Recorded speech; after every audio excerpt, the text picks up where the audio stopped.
Et on en vient à la question orale suivante qui est posée par les élus du groupe indépendant et progressiste et qui concerne la circulation des véhicules de secours et de sécurité. Monsieur Honoré.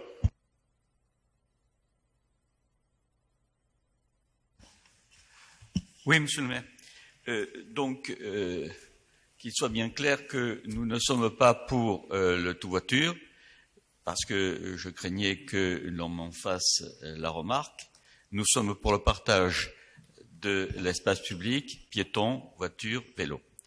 Or, il apparaît, et nous le voyons bien, que parfois les véhicules de secours et de protection et de sécurité sont entravés dans leur circulation pour arriver à destination, soit lorsqu'il s'agit d'un accident, soit lorsqu'il s'agit de porter secours.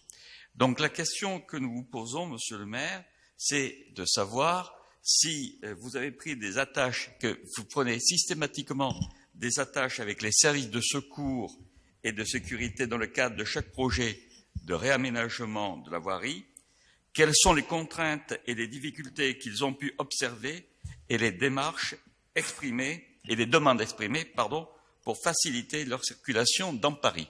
Je vous remercie. Merci. La réponse est oui, mais elle va être développée par Antoine Dupont. Merci, monsieur le maire. Merci, chers collègues, de cette question. Donc, les voies parisiennes, il y a trois catégories différentes de voies parisiennes. Il y a les axes de droit commun qui sont uniquement de la compétence de la ville, les axes de la compétence de la ville avec une obligation de consultation de la préfecture de police et les axes qui sont de la pleine compétence de la préfecture de police. Donc en fonction du type et du projet d'aménagement et du type de voie, à chaque fois la préfecture de police, la brigade des sapeurs-pompiers de Paris et la ville de Paris ont défini ensemble un circuit de consultation. Et ce circuit de consultation-là, il a été révisé en 2021. Donc c'est bien que vous puissiez poser la question ce soir. La brigade des sapeurs-pompiers de Paris a par ailleurs édité un guide de préconisation en 2021 à l'attention de la ville pour ses aménagements. La DVD, donc la direction de la voirie et des déplacements, suit les préconisations et envoie ses projets d'aménagement à la brigade des sapeurs-pompiers de Paris ainsi qu'à la préfecture de police dès que c'est nécessaire. Donc en fonction des trois catégories que je vous ai citées précédemment. Les services de la police, la préfecture de police et la brigade des sapeurs-pompiers de Paris ne sont donc pas systématiquement sollicités, ce qui était le sens de votre question. Mais dans tous les cas, nous prenons en compte les préconisations du fameux guide qui nous a été adressé par ces deux entités.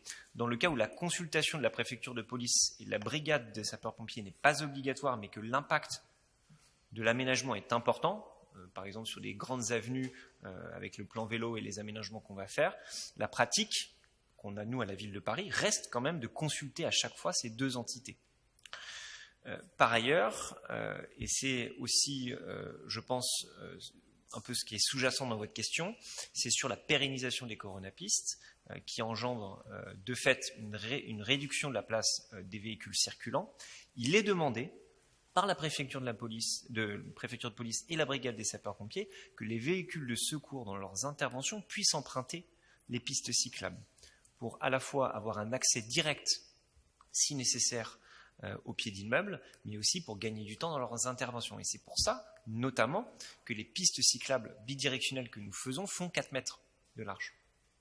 Et vous pouvez voir par ailleurs sur des aménagements qui ont d'ores et déjà été faits, par exemple je prends boulevard Sébastopol qui est un aménagement qui ressemble à celui qu'on va faire à avenue de Clichy, avenue de Saint-Ouen, les véhicules de secours empruntent la piste cyclable. Et d'ailleurs les cyclistes souvent se mettent de côté et ça se passe plutôt bien. Donc pour conclure, oui, nous sollicitons quasiment systématiquement la brigade des sapeurs-pompiers de Paris et la préfecture de police dans le cadre des aménagements et quand ce n'est pas nécessaire, nous prenons en compte les préconisations qui ont été fournies dans le cadre des guides qu'ils ont écrits à destination de la ville. Merci beaucoup Antoine.